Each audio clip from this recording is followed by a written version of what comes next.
तो गाइस अभी जस्ट खाना खा रहे थे और हमें एक बाहर बंदा दिखता है जो कि 3 घंटे से बैठा है और शायद कुछ खाया पिया नहीं है। तो जस्ट अभी खाना खा रहे थे, तो चलते हैं और अभी भाई को बुला के लाते हैं, देखो खाता है कि नहीं खाता है। तो गाइस ये रहा भाई। भैया खाना वाना खाया है? चला खा लिया। चला लाए यार घर से। आओ, अरे आओ खा लाओ। आओ आओ, अरे आओ यार। अरे आओ यार आओ।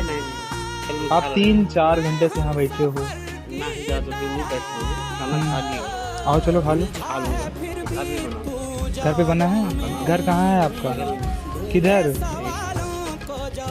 नहीं आपका घर यहाँ पे नहीं है, झूठ बोल रहे हो ना। कहाँ पे? चलो खा लो।